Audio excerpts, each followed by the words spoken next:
is High Chief Dr. Blessing Enyinna from Abia State. I'm into construction, I'm into building, and that is what I do. Real estate proper, that's what I do for a living. And here is my office, and there happens to be my headquarters here. Well, something actually motivated me some years back, and I had to move into building construction. Well, professionally, I will say that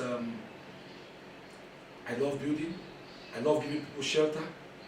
Then somewhere along the line, some 25 years ago, I met a friend who happens to be into building construction.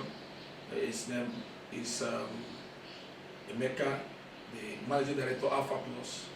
And I met him, and then as we were moving on, I wasn't into building. I was working for the stores. He kind of motivated me. He encouraged me to move into building, and gradually, I began to develop passion for building, to contribute my quota to the building industry as an individual, assist in giving people quality accommodation, quality building, quality shelter.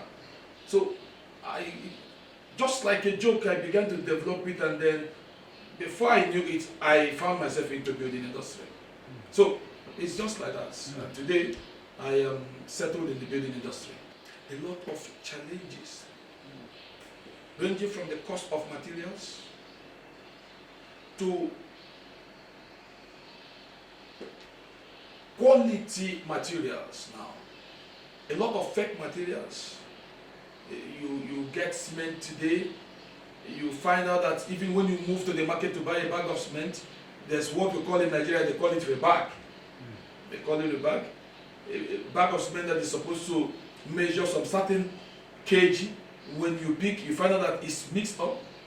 And then on daily basis, because of the challenge we're having in our currency today, because of the challenge, the building materials are increasing on daily basis from day one and day two. And the most annoying aspect of it is that a lot of unqualified professionals are coming into the system. They are infiltrating into the system, thereby causing damage to the circle of building industry. People today answer engineers when they are not qualified engineers. A supervisor in a site supervises a site, 1, 2, 3 sites, and tomorrow you see him is on his own, answering an engineer, building for people, getting contract, starting erecting structure, and then because he is not fully groomed into the system, he is not fully trained into the system professionally, you find out that he uses any cutting corners, they call it cutting corners. In cutting corners, you find out that they end up giving substandard structure. If you watch the story trending this time around, building collapse here and there, building collapse here and there, is just because most of these people, because of their quest for money, they cut corners where they are supposed to use, they cut corners where they are supposed to use 12 mm. You find out someone is constructing a duplex with 8 mm, and then a mixture that is supposed to take like 3 bags of cement. You find out that the person is using just 1 bag of cement and giving poor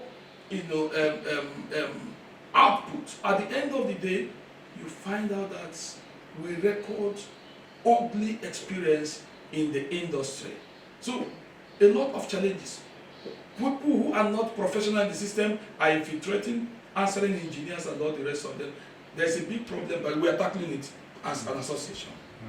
Christmas that is approaching, a lot of expectations. When you come to I wouldn't want to, let us shift a bit from my profession. this is now, you are talking about Christmas, and then the industry doesn't have much to offer as far as Christmas is concerned. But as a Nigerian, let me answer you directly. What the expectation we have today is for the government of the day to look at the cry of her citizens, look at the cry of Nigerians, look at them, and then subsidize some certain things that are needed as far as Christmas is concerned. Something like rice. Today, a bag of rice goes for 20,000-30,000 naira. If the government of the day can bring the prices down, at least to help the less privileged in the society, because it is like a tradition in this country that during Christmas period, people like chicken, they like rice, that kind of, these things give them joy at the end of the day as far as Christmas is concerned. So I expect the government of the day to look into some of these things and then make sure that they subsidize, they bring the price down in one way or the other. Let it flood the market. We have production outfits, a lot of them in Nigeria today, that are producing. I'm not after importation of rice. No, we can produce these things in Nigeria here. But at the same time, watch the prices of these things and make sure that the prices are down, affordable, that even the poor masses can be able to buy. Chicken has nothing to do with foreign currency. Ram has nothing to do with foreign currency. But the fact that just like they celebrated, the Muslim faithful celebrated their December last time, ram that was going for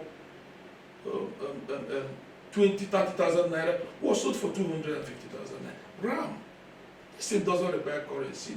But people will tell you dollar has gone up, dollar has gone up, dollar has gone up. And their own is just dropping. So I expect the government of the day to look at some of these areas and then make sure that they brighten the looks of their citizens this time around. Thank you. Yeah, my office is located within the army circle. We call this barracks Lungi Barracks, Abuja, Nigeria. Lungi Barracks is somehow off Maitama. If you're coming from a popular place we call AYA, it's just by the express. Then the moment you cross Aso Drive pedestrian bridge, by your right is my office, Lungi Barracks. So this is just my office, situated by the expressway, Kubwa Pape Expressway through AYA. It's not hidden. It's easy to locate. So this is just my office number E22 or suite E22 Lungi Barracks. If you want to reach me, Balan Industries Nig 080 33 11 4480. We are into real estate. My final word for the younger generation is, let them remain faithful, remain focused, and believe in this nation. It will certainly be okay. And nobody should jump out to look for greener pastures because of what we are seeing today. As far as I'm concerned, we should believe in Nigeria. We have what it takes here to make anyone rich in this country. Let the youth remain focused. That's my final word for the youth.